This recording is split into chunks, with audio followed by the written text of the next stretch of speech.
it'd be amazing if you can, like, insta-kill them with a badass chain.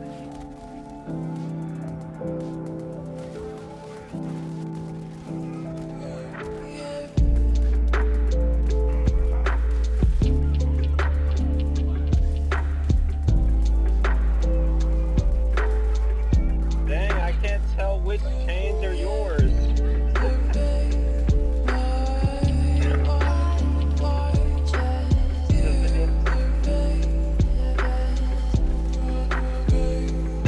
What did kill you?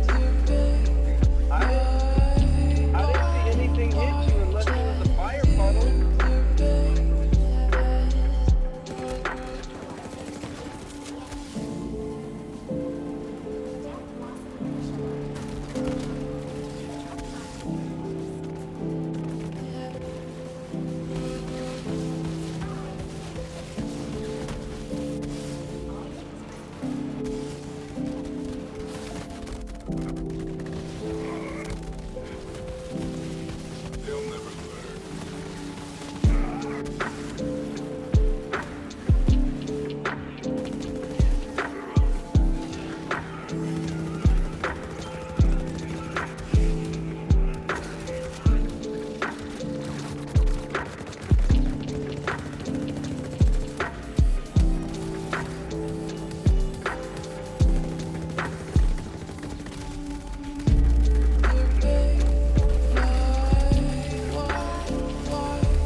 Alright everybody, welcome back to another Borderlands 3 video. In this video we're finally going to be getting around to my Mayhem 10 flak build that I've been using a lot recently.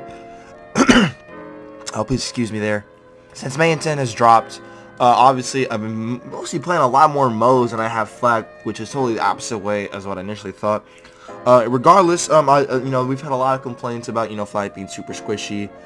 So a lot of people have actually resorted to using like a 150 Gamma Burst type build. I will be doing a Gamma Burst build later on, but I did not want to make this build a Gamma Burst build. I wanted to make it a fadeaway build, a crit build, and it centers around mostly one thing, which we'll get to in a second. Anyways, with that being said, let's actually go ahead and break everything down what we're using. We'll run through the tree pretty fast here. So a few things I gotta mention. Let me actually take off my Cosmic Stalker real quick.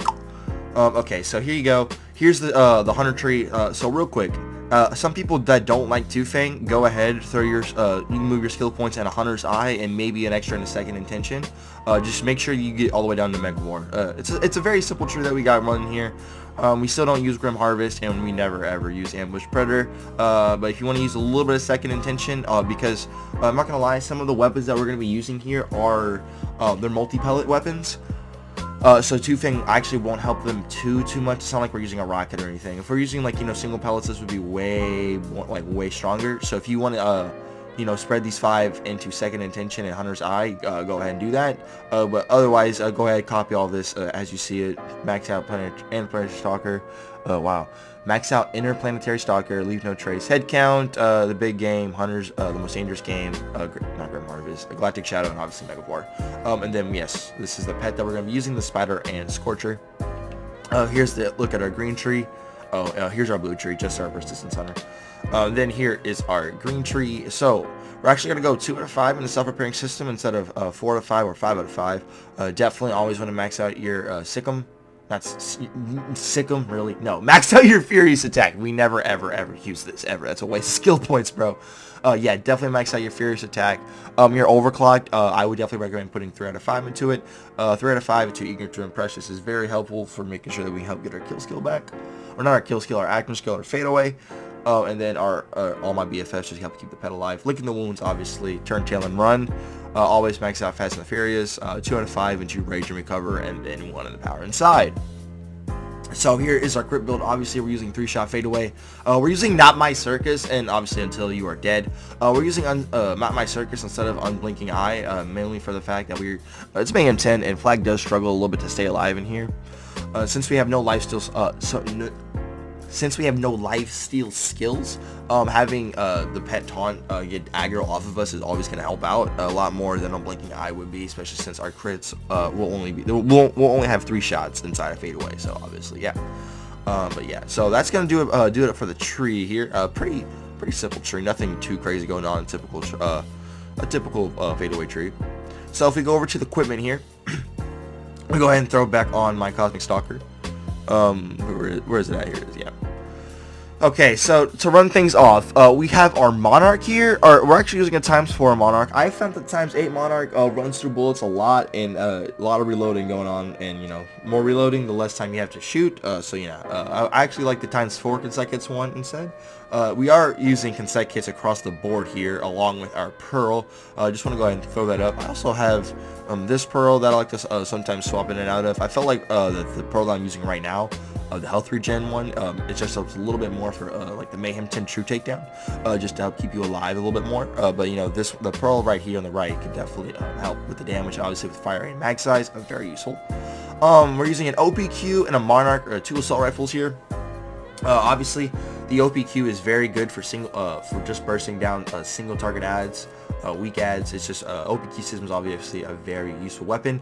Our Monarch is going to do a lot of our bursting down of badass enemies. I'm using a corrosive one obviously for the raid mostly. That's why obviously when we use this thing's really good at dumping out lots of damage. Another thing that's good about this Monarch, if we just go ahead and show you what I'm talking about here.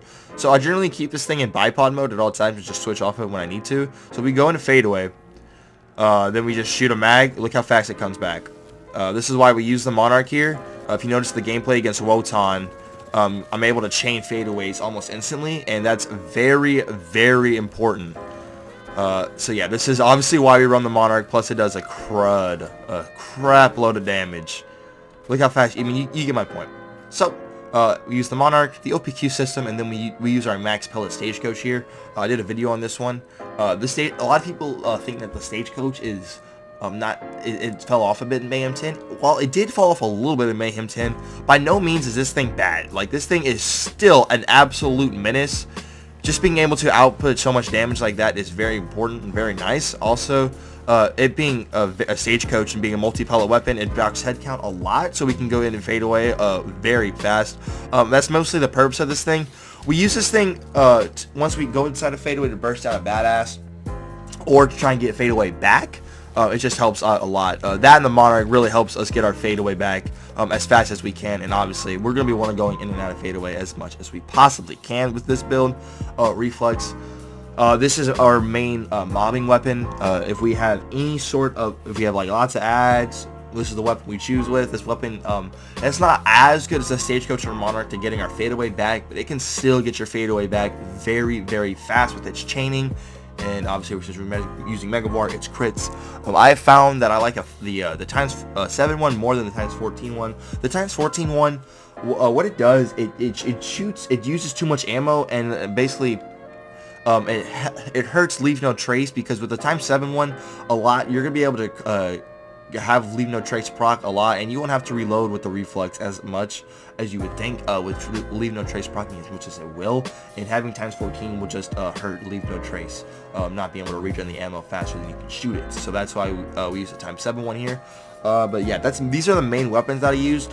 Weapons that obviously could be in here, obviously a KOs would be really solid. You could use a redistributor, that would be good. We're not using a YELLOWCAKE. I want to make that very clear that this is a non-YELLOWCAKE flak build. And you could actually throw a rocket in here if you wanted for a single nice initial burst of damage, by all means. But yeah, these are the main weapons that I found works for me. This shield that we're using is very important. It's kind of what makes the build go hand in hand. Another reason why we need to go in and out of fadeaway even more is because of this shield here. Basically the stopgap with the anointment on action skill start, activate any effects that trigger on shield break or fill. It's very strong ability, especially on a stopgap. Now initially I was going to do a rag build with this, but I figured I would go the different route and use a fadeaway, And with our ability to get fadeaway up as much as we can, it's actually really nice and it's pretty solid, especially since we have Until You Are Dead. So we're going to be able to actually be moving pretty fast whenever we come out of fadeaway and have some really nice health regen, which is why we don't go too much into self-repairing system, because we will be able to get fadeaway pretty fast and go in and out of it, along with the 5 seconds of immunity while inside of fadeaway. Just helps us out that much more. Then we use our Mitosis Hunter Seeker. This is solely used to instantly proc our Pearl of Ineffable Knowledge. Another reason why we are using a lot of multi-pellet weapons here, so that we always have our Pearl being consistently procced and maxed at its 90% damage. Very useful. And then this one just has Cryo. You can use anyone that can help proc your Pearl with any AC that you'd like. And then our class mods. So I use the Cosmic Stalker for the most part on this build. I will switch over to this Bounty Hunter right here whenever we are going to mob most of the time, but sometimes I don't even switch over. Like sometimes if we're going with 2, I'll just go with just the Cosmic Stalker. Although the Bounty Hunter is obviously very nice to proc all of your kill skills while doing gun damage. Very useful. But yeah, mostly the Cosmic Stalker or the Bounty Hunter. Another one that you could use to be super amazing would be a Stack Bot. Stack Bot is obviously very, very good now. Just keep in mind that the pet damage will actually reset your stacks on the Stack Bot. Just keep that in mind. But especially since we're using something like a Stagecoach, Reflex, and a Monarch, you'll be able to stack up your Stack Bot insanely fast, and you can probably output loads of damage. I just didn't really use one that much because I didn't have one that didn't go fully well with my kit. If I was using an all Jacobs type of build, which I might be doing in the future, this one obviously would be much better. But yeah, Stack Bot, Cosmic Stalker, and a Bounty Hunter is basically what you're looking at. And I'm pretty sure that that's everything I need to go over. I might be forgetting something, but I'm pretty sure that's everything I need to talk about here. We're not using a one-shotter. Definitely recommend using a Pearl. And yeah, we're not using any 150 rad stuff here. We're going pure consec hits, Pearl type of route with this with our fadeaway. And yeah, guys, I'm on PSN, by the way. I can help you out with some of the gear if you want to run this build. And yeah, with that being said, I hope you all enjoyed the video. My name's Kree. Drop a like on the video if you did. Subscribe if you are new, and also check out the Discord link at the top of the description. My name's Kree, and I'll see y'all in the next one. Peace out, y'all.